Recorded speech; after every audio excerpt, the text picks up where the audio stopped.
Olá pessoal, vamos lá. Professor Daniel Santos aqui, não é isso? Vamos então para o nosso módulo 4 da disciplina de plataformas digitais e tecnologias.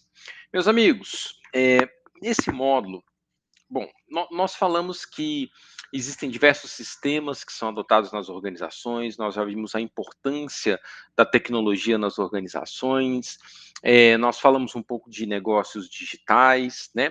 Agora a gente vai ver, nesse módulo, a infraestrutura que suporta esses sistemas, tá? O que é necessário a gente ter de infraestrutura para que essas coisas funcionem, tá? Para que essa tecnologia realmente possa ser efetiva. Então, deixa eu compartilhar com vocês aqui um pouquinho do que nós vamos falar nesse módulo. Basicamente da infraestrutura em si, um pouquinho de hardware, software, né? Como é que isso funciona, quais as diferenças, quais as características. Vamos falar da necessidade da segurança, né? Esses sistemas precisam ser seguros, as informações precisam ser seguras, tá? Como é que a gente consegue proteger esses dados? Vamos falar de computação em nuvem, tá? Muito em voga ultimamente. As empresas têm dedicado cada vez mais processamento, servidores, né? Tem feito isso externamente, chamado de outsourcing, né?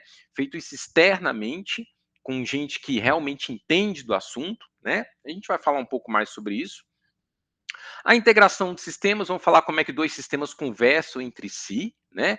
Questão das APIs, e vamos finalizar falando um pouquinho de projetos, né? Os projetos na área de tecnologia, ok? Bom, então para a gente começar nosso assunto acerca dessa estrutura de tecnologia, pessoal. Você se lembra, nós já conversamos sobre a teoria dos sistemas, né? E a gente viu o seguinte, ó, o sistema de informação pode ser qualquer combinação organizada de pessoas, hardware, software, rede de comunicação, recursos de dados, políticas, procedimentos que armazenam, restauram, transformam e disseminam informações em uma organização. Nós falamos sobre isso, acho que no nosso módulo 1 ou módulo 2, né?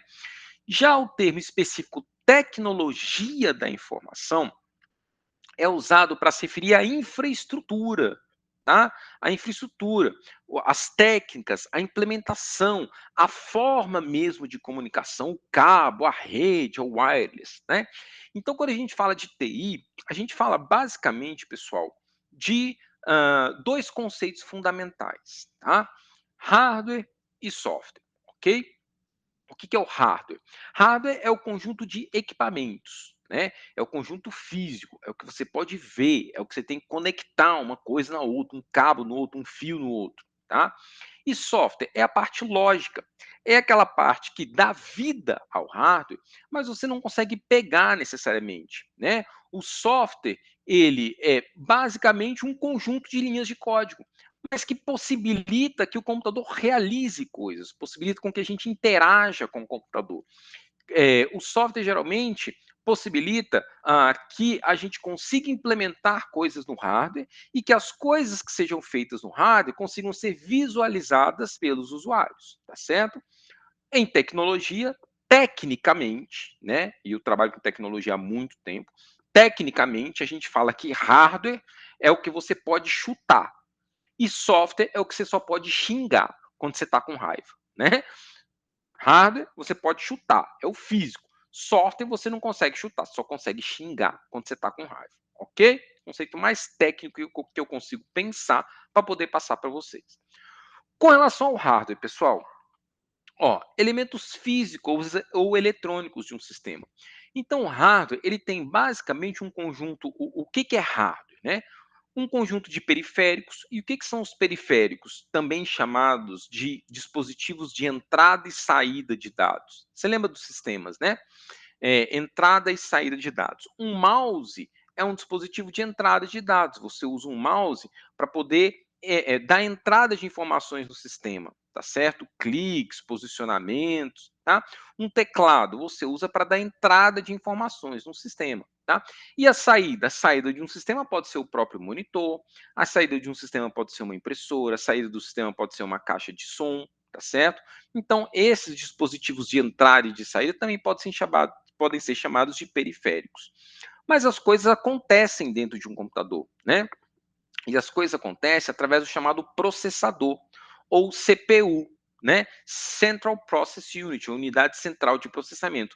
Digamos assim, é o cérebro do computador. É o que possibilita que aquele grande conjunto de operações, aquele grande conjunto de contas, aquele grande conjunto de posicionamentos, deslocamentos de dados, que fazem com que os programas rodem, né? É a CPU que possibilita isso, que comanda as instruções que são dadas para um computador, tá certo?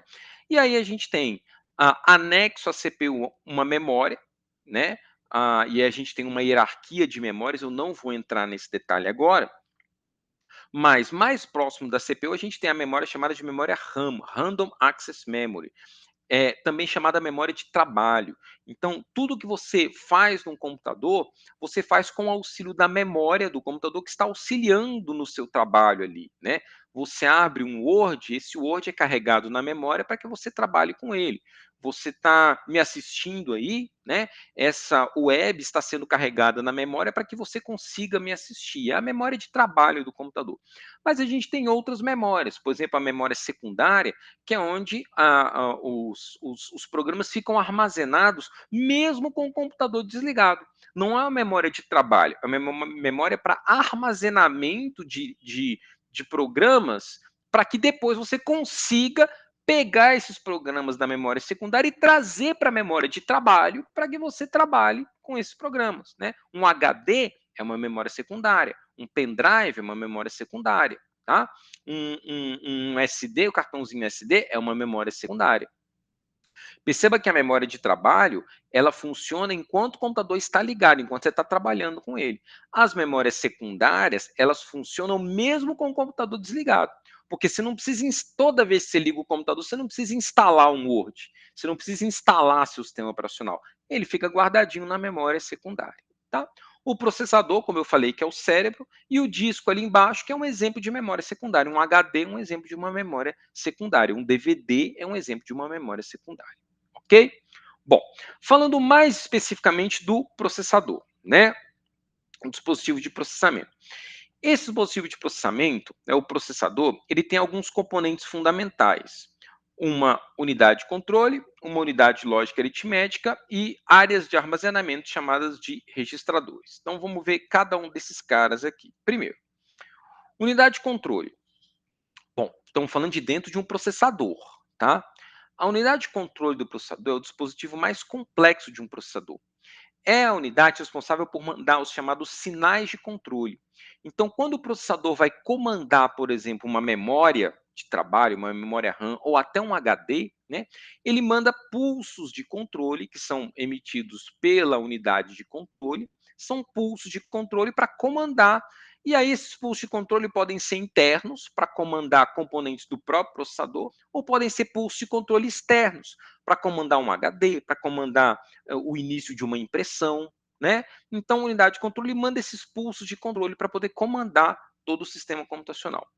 A unidade lógica e aritmética é a unidade responsável por fazer as operações, porque tudo que quando a gente fala que um programa está sendo processado, que o processador está funcionando, na verdade isso é um grande conjunto de operações que são realizadas pelo processador para que as coisas aconteçam, tá? Um programa que é executado é um gigantesco conjunto de instruções de processamento. A unidade lógica aritmética é responsável por processar essas instruções, por fazer essas contas, por fazer esses deslocamentos de dados. Tá? E os registradores que ficam dentro do processador também são memórias, são memórias muito pequenininhas, tá? Que ajudam o processador a funcionar. Tá? São chamados de registradores. Eles armazenam uma instrução que está sendo realizada pelo processador. Eles armazenam um dado, eles armazenam um resultado. Então, são memórias muito rapidamente que ficam dentro do próprio processador e que ajudam o processador a funcionar. Ok? Então, são esses os componentes que eu destaquei para a gente aqui. Ó. Unidade de controle, unidade de lógica aritmética e os registradores. Né? Veja que ligado ao processador a gente tem outra memória, por exemplo, a memória RAM, que é a memória de trabalho, tá? e que faz o armazenamento principal dos programas enquanto você está lidando com esses programas, e o armazenamento secundário, como eu falei, que é a memória secundária, que são aquelas que armazenam mesmo quando o computador está desligado, tá? Um HD, um SD, um pendrive, assim por diante. Ligando tudo isso aí, né, a gente tem os dispositivos de entrada, como eu falei, um mouse, um teclado, os dispositivos de saída, por exemplo, um monitor, né, uma impressora, né, e equipamentos de comunicação, equipamentos de rede que ajudam na entrada ou na saída de informações de um sistema computacional. Ok? Basicamente, o hardware, né, que eu falei que é o que você pode chutar, tem esses componentes aí. Tá certo? Bom, então, só para a gente entender, a CPU, Central Process Unit, né? Constituída por uma unidade de controle, uma unidade lógica e aritmética. Alguns livros trazem unidade aritmética e lógica, tá? Tanto faz, ALO ou UAL, tá? Unidade aritmética e lógica. E áreas de armazenamento, que são os registradores, né? Armazenamento primário, que é a memória principal, ou então memória de trabalho, e aí o processador pode acessar diretamente essa memória, porque afinal de contas é uma memória de trabalho, o processador trabalha com essa memória, né? E ela pode ser dividida em duas partes. Uma memória RAM, como a gente falou, Random Access Memory, tá? Que é essa memória de trabalho propriamente dita, mas uma outra partezinha de memória chamada de memória ROM, que significa Read Only Memory, que é uma memória. A memória RAM ela é volátil, ou seja, quando a memória de trabalho, né, quando você desliga o computador, as informações somem, e aí quando você liga de novo, as informações são carregadas, porque elas são carregadas de acordo com o que você está trabalhando. Mas a memória ROM, apesar de estar no mesmo nível lá da memória principal, ela é uma memória não volátil, ou seja, quando você desliga, as informações permanecem lá, tá? Que são informações para inicializar o seu computador. Então, quando você liga o computador, ele só consegue ser ligado por causa da memória ROM, que tem lá os arquivos de inicialização, post, BIOS, setup, que vão identificar para o processador quais são os componentes que o processador tem para poder trabalhar, que existe uma memória, que existe um sistema operacional e tal. Quem vai dar a primeira vida para o computador são os arquivos que estão na memória ROM. Por isso ela é não volátil. Ou seja, as informações permanecem lá e toda vez que você liga o seu computador, essas informações são carregadas para inicializar o seu computador. Tá? Memória cache, que é uma memória que fica no meio do caminho entre essa memória RAM e o processador, que é uma memória de acesso mais rápido, tá? Ela carrega as principais instruções, os principais dados da memória principal, porque com o tempo os processadores começaram a trabalhar muito mais rápido. Então, os acessos à memória RAM, os acessos à memória principal, a velocidade desse acesso começou a prejudicar o funcionamento do sistema, porque a memória principal, a memória RAM, ficava um pouquinho distante do processador.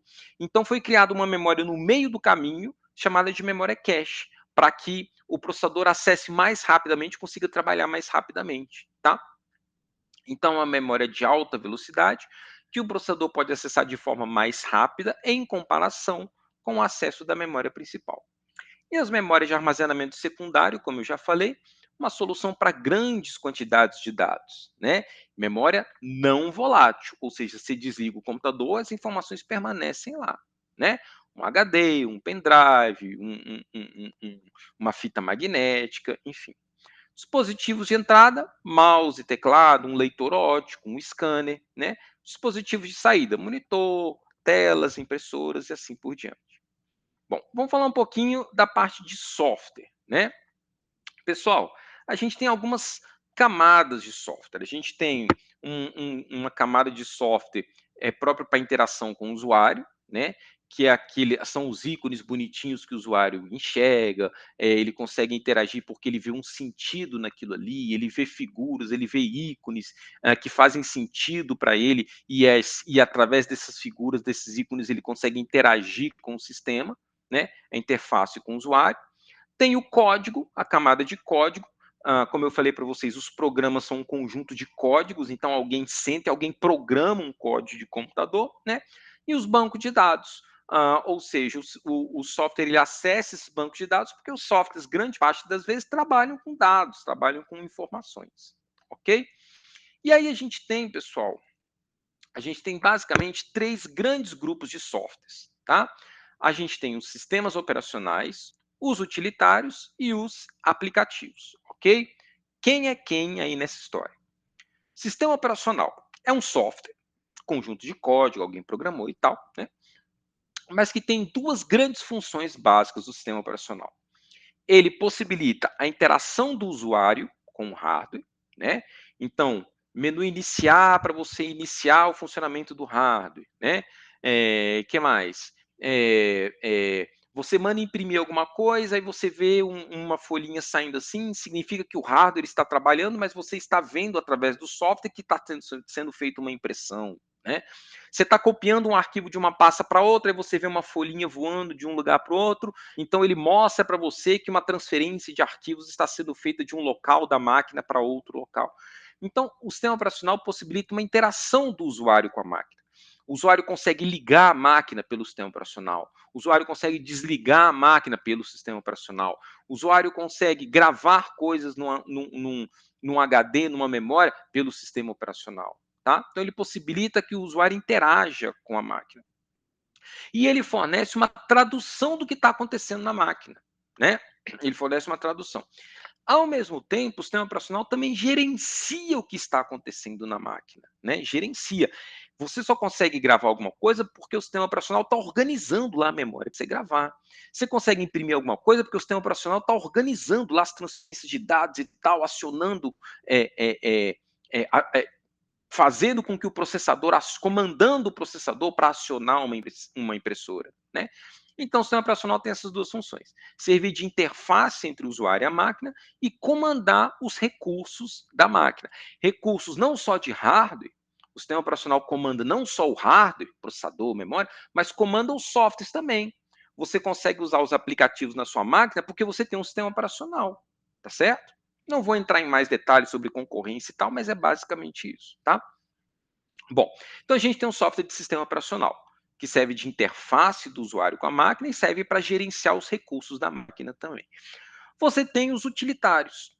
Utilitários são softwares que auxiliam o sistema operacional a funcionar, ou então que fazem problemas específicos para que o seu computador funcione de maneira perfeita.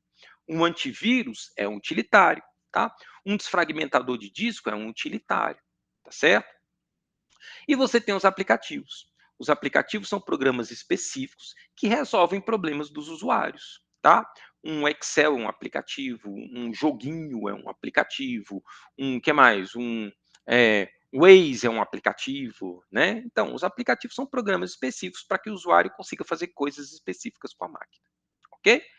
Bom, então, deixa eu voltar aqui que nós estávamos falando. A gente tem grandes categorias. Sistemas operacionais, ó, Windows, Apple, que mais? Android, Linux, são sistemas operacionais, tá? Aí embaixo. Os utilitários, ó, compactador de arquivo, um cliente de e-mail, um reprodutor de vídeo, um visualizador de imagem, um antivírus, utilitários, e os aplicativos diversos para que o usuário faça coisas diversas no computador, tá? Veja que a organização das informações com o software, eu falei para vocês que o software ele trabalha com o auxílio de um banco de dados. Os softwares eles trabalham com dados, né? Então, ó, a gente tem o software ele faz inserção em um banco de dados, ele consulta dados, ele atualiza dados e esses dados são retornados para que o software trabalhe isso e o usuário consiga interagir através desses softwares com os dados, né? Colocar mais dados, retirar dados, ler dados, tá certo? Então, ó, por meio da interface, o usuário solicita as informações, por exemplo, um relatório, né? Então, o usuário acessa um software para solicitar um relatório e esse relatório está lá num banco de dados. Em resposta, o software envia comandos SQL, que é a maneira como você gerencia esses dados, é por uma linguagem chamada de SQL, tá? Para obter informações. E o banco de dados devolve as informações para que sejam enviadas à interface do usuário, tá? Quando eu falo para vocês, pessoal, isso aqui é bem importante, tá? Quando eu falo para vocês que os softwares eles trabalham com banco de dados, eu quero mostrar para vocês aqui a estrutura desse banco de dados, tá? Como é que é a estrutura de um banco de dados? Quando você preenche um cadastro, por exemplo, né, e esse seu cadastro vai fazer parte de um banco de dados, né? como é que os dados são organizados em um banco de dados de um computador, de um sistema. Então vamos dar uma olhada aqui, ó. Vamos dar uma olhada aqui. Ó, veja que a gente tem, os dados eles são organizados em forma de hierarquia, tá? Então a gente tem, num nível mais alto, o banco de dados, tá? Depois a gente tem arquivos, a gente tem registros, a gente tem campos e a gente tem os caracteres. Eu coloquei alguns exemplos, mas para explicar melhor, deixa eu puxar uma setinha aqui de cada um desses caras para a gente entender como é que essa coleção organizada de dados que integram os bancos de dados de um sistema de informação, né? Então, ó, vamos começar por baixo. Vamos começar por baixo, tá?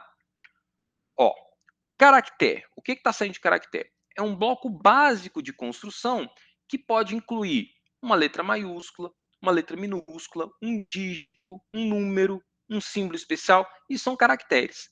Então, quando eu entro com o meu nome, né, em um banco de dados, em um sistema, eu estou entrando com um conjunto de caracteres, D, A, N, I, né, a minha idade, né, 4, 9, é um conjunto de caracteres.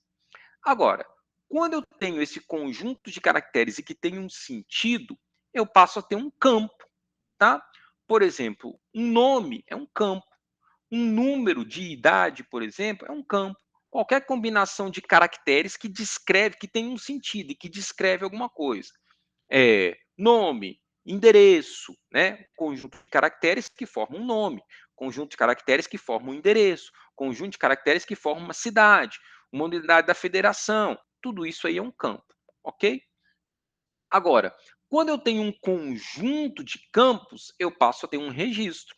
Então, por exemplo, um registro sobre as minhas informações. Nome, Daniel Barbosa Santos. Idade, 49. Trabalho, laboro. Que mais? CPF, meia, papapá, né? Então, tem isso aí tudo. É um conjunto de registros. Desculpa, é um conjunto de campos, né? Sobre que traz alguma informação sobre alguém, né? Ou sobre... Agora, quando eu tenho um conjunto de registros, por exemplo, conjunto dos professores que atuam na Labor, aí eu tenho um arquivo, arquivo dos professores. Então vejam que eu tenho lá embaixo caractere, um conjunto de caracteres que tem um sentido forma um campo, um conjunto de campos forma um registro e um conjunto desses registros forma um arquivo, tá certo? Então, arquivo, ó, coleção de registros que podem se relacionar, tá? E aí eu coloquei embaixo para a gente, ó, a hierarquia dos dados é a forma como os dados são organizados. A hierarquia é composta de bits, depois caracteres, depois campos, registros, arquivos e bancos de dados. Ok? Bom, pessoal, com relação à modelagem dos dados, o que é a modelagem de dados? Quando a gente fala de modelagem de dados, né? A organização dos dados em um banco de dados é um dos fatores que determinam a eficiência com que as informações são localizadas e recuperadas. Essa organização é estabelecida através do modelo de dados. É como os dados são relacionados, né? A forma como você consegue consultar, como você consegue interagir com os dados em um banco de dados, através de um software, né? É chamada de modelagem de dados. E a gente viu que um outro componente fundamental também de um sistema de computação é a rede, né? A rede que possibilita que os dados saiam de um sistema de computação ou que dados entrem em um sistema de computação, independente dos dispositivos de entrada e saída. É uma outra forma desses dados entrarem e saírem em um sistema de computação, tá? Então, eu coloquei para vocês aí, ó, redes de dados. Interconecta os computadores e faz com que as informações circulem por todo o sistema. Atenção, aqui, por todo o sistema de informação. O sistema de informação, um sistema de informação numa empresa, você concorda que um sistema de informação numa empresa pode ser composto por vários computadores? Né? Então, a maneira como esses computadores se comunicam entre si para formar um grande sistema de informação. Lembra da nossa aula de sistemas? Todo sistema é composto por subsistemas. Né? Então, os subsistemas de computação que formam um sistema de informação, eles se comunicam através de redes de dados. E a gente tem algumas características. Na verdade, a gente pode categorizar de várias formas essas redes, mas tem três fundamentais, tá? Que são a rede LAN, a rede MAN e a rede WAN. Essas características, elas vêm ao encontro do tamanho da rede. Então, por exemplo, a rede LAN, Local Area Network, é uma rede local, tá? Uma rede onde os computadores de um determinado local se conectam. Por exemplo, os computadores de uma empresa, quando os computadores de uma empresa estão conectados, a gente está falando que isso é uma rede LAN, tá? E aí existem diversas formas de topologia. A forma de conectar pode ser estrela, pode ser ponta a ponta, pode ser árvore, enfim, mas aí não vamos entrar nesse detalhe.